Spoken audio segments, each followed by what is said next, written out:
Hi, how are you? So this is the tips chart video. It might be a little long. Excuse me. I'm going to go slowly with it. It's a very important video because this is the one of the major assignments of this class, and it's basically active reading.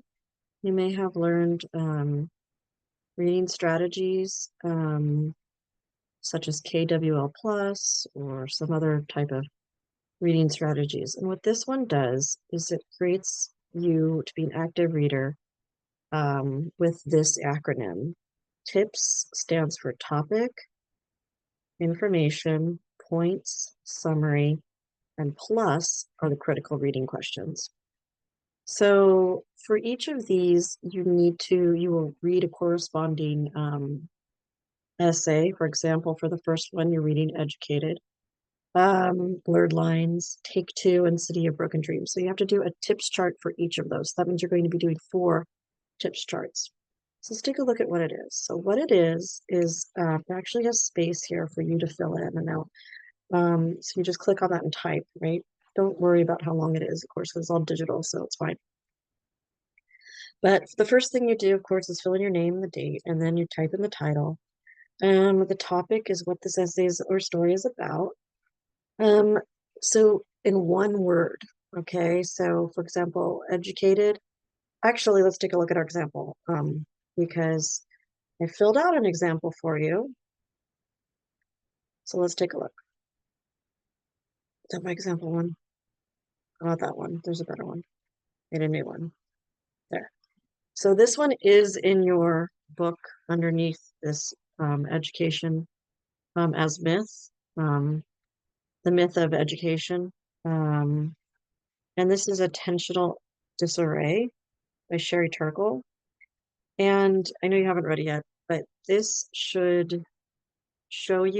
chart should show you enough information where you have the important elements of the story.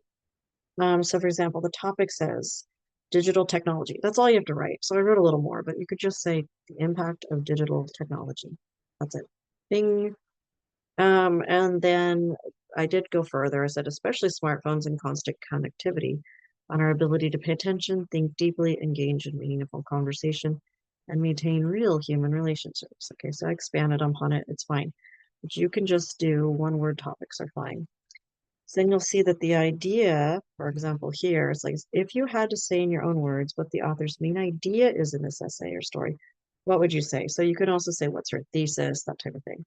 And for this one, the example we have is Turkle argues that our addiction to digital devices causes an attentional disarray. So that's her own word. Attentional is not a real, or at least word before she quoted it, which weakens our ability to reflect, connect deeply with others, and live meaningfully. Okay. She believes we must reclaim solitude and uninterrupted conversation to restore focus and empathy in our lives. Okay. So that's what she says. Later, you get a chance to tell me if you agree with her or disagree with her. But before you do that, I want you to put 3 support points of she how she supports her main idea. So the first one says Turkle references a study that even the presence of a smartphone on a table during a conversation reduces the emotional depth of that interaction, and you say how it shows the idea, right? So that's important too. So first you quote it, and then or paraphrase it, and then you explain how it shows the main idea. So it says it shows the idea by demonstrating how digital distractions impair meaningful human connection. The next point that, for example, is she discusses how students report anxiety when disconnected from their phones, yet also feel relief and clarity once they step away. Okay, and then how does this show the idea? It highlights the internal conflict between dependency and devices and the desire for mental presence. And the last point, I should have quoted. I'm sorry. So I paraphrased all three of these. I should have used a direct quote. Because a lot of the idea is that if you're writing an essay, you should use a direct quote from the text, right? So that's actually something I should have shown you an example of, because it's just going to make more work for me. If I'm going to use this essay this essay to write my own essay, this essay as support. I'll call it article. This article as support in your own essay. It's much easier if you already have the quotes for you. This way I have to actually go and look up the quotes, right? Oops. Anyway, Turkle argues that solitude is essential for the development of empathy and identity. Without it, people lose their ability to understand themselves and others. How does this show the idea? It reinforces the point that intentional disarray isn't just about being distracted, it's about losing core parts of our humanity. Okay, and then a quick summary. This is a kind of long summary. It could be, and the thing is too, with this summary, a lot of students say, oh my gosh, I struggled with the summary. It shouldn't take you that long. You should just read it and understand basically what's happening. 3 to 5 sentences is fine. My summary was, in intentional disarray, Shara Turkle critiques the way technology, particularly smartphones, like I said already, has fractured our attention and weakened our ability to engage in deep, meaningful relationships. She argues that this constant digital stimulation interrupts our capacity for solitude, self-reflection, and empathy.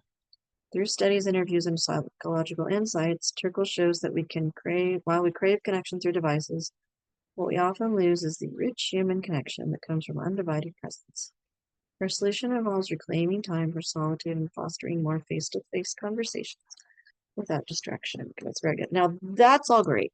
You need to do that so then you understand it. But the most important thing is this plus section. And in this plus section, it's a list of questions. How many questions? 22. Okay. And yes, this seems like a lot of work. Remember, this is a condensed class. Well, sorry, I don't have to say that again, but it is a lot of work per article that you read. But the thing that you got to remember is if you answer all these questions, then you've done a thorough, a critical reading of this piece. Okay. One thing I do want to mention is that you don't have to answer all the questions. I'd say 10 or more. But the idea is some of them, they're just to get you to think critically about it, right? And the reason why I put all these questions, because I actually added all the questions to this, is because people are not analyzing critically reading the text, right? They're doing more plot summary. They're doing more of reporting what the person said. That's no good. We're here in this class to think critically. Okay, so the first question is, what is the author's approach or perspective? And then she writes as a psychologist and a social researcher. Who is this person? What are they doing? What's their approach? What's their perspective? Is there another thing? This question is interesting. And of course, it's always a yes. But the point that it's there is like, it's because is it the obvious approach? Is it a new approach? Is there a more mainstream approach that most people think of when they think of this? Not really. In this case, no, she's the mainstream where most educators think, oh, it's so bad. But however, there is a counter argument as well. Like people are, look at this class, we're embracing digital online, you could have your cell phone with you. And like I said, you could have the digital copy of the book and you can listen to the cell phone while you work. So that's something that could be shown as a different approach. Maybe technology is good for us, right? Okay, so the next one, 3. Who or what is left out of the text? This is important because you want to make sure that you don't believe everything you read type thing. Like, is there anything that's important that's missing that should be there? Is she misconstruing it, or is she leaving a very important part of this group of humans that she's talking about? And the example says younger generations who feel empowered by technology, right? And I agree with that. I think that she did leave that group. Obviously, I agree with it, but she left that group out because there are people who feel that it empowers you, brings you closer, etc. And also people who use technology in creative or community building ways, right? So, and you could go on, you could find out what else she leaves, but in a positive way, right? I get what she's saying, but also there is limitations to this. The next one is, it is it an insider and outsider perspective? It's insider because it's academic and she's a psychologist. That's important because you want to see like that. If you understand where they're coming from, you understand the text better. So do you agree with the points the author is making? This is finally, I didn't do, I should have wrote a lot more. And this is not this one I was being lazy because I don't agree with her at all. It's just showing you how lazy you can be. But the point is with these, but actually, I don't encourage you to be lazy like I was, just for an example. But instead, really think about, do you agree with her main point? Is basically it's taking away her humanity. And no, I don't think so. I think cell phones are annoying and dumb and they're a distraction, but it's not making people feel less empathetic. Um, and I could go on with why, but mainly also is it's inescapable. And if we can use this in a better way, um, yeah, and make limits and blah blah blah. Now, so there's steps we have to take for that. But I mean, or you could take the other approach of the example, which is yes, her arguments resonate with many real life experiences of distractions, shallow communication. You can also go on to explain this more. Now, the do you agree is very important. Okay, so number five is very important, and everyone should answer number five. Now, this one, is it supported by evidence? Is it anecdotal or scientific? That's really important because some personal interviews are just anecdotal, right? But they're shaping her style, her and supported by research, right? Same thing, cited by evidence. Is it referenced? Is it recent? That's really important because if you're using one study that's obscure versus 10 studies that are well known, right? So you really have to think about, is this valid evidence? Is this recent evidence? This is an important question. Did she present opinion as fact? You got to be careful about that. A lot of writers do. So I wrote not generally, right? Does she use valid reasoning? I think so. So you have to be careful. Well, you'll learn this more if you go into 126. If you take the 126 class where you learn about faulty reasoning and what are they called? Fallacies, like logical fallacies. So just make sure that you don't have flawed logic, like that your logic has to make sense and be sound. Any oversimplified ideas? Yeah, I think so. Like that was the one thing that's all screen time is equally harmful. It's definitely different when you watch my videos, right? My educational videos versus watching fail videos, right? At least I hope so, right? Because my videos, what are my videos doing? They're teaching you how to think critically about articles that you're reading. Fail videos make you laugh, right? Um, the next one, unsupported generation, not really, but yeah, suggesting no people no longer know how to be alone. That's kind of an interesting. How does she know this? Reasonable inferences, yes. Represents others fairly, maybe not, maybe not. So yeah, you guys haven't read the article yet. So I would say like yes, her conclusions follow from evidence and observations, represents others fairly, yes, but she focuses on more negative outcomes, distorts ideas, no, but she keeps emphasizing negative experiences, not balanced ones. Did she use unfair persuasion tactics like just emotional, right? Overly, or anything like that? Um, or she doesn't appear to fear or prejudice. You can also, of course, the appealing to logos, pathos, and ethos, right? And logic, emotion, and ethical reasoning. But you can go too far with emotion, right?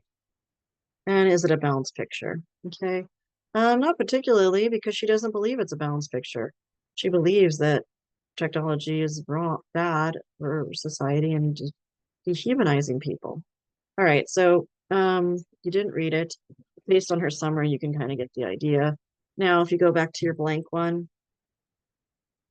if I can find it, that's what you have to do for the four that you have this week, which are Educated, Blurred Lines, Take Two, and City of Broken Dreams.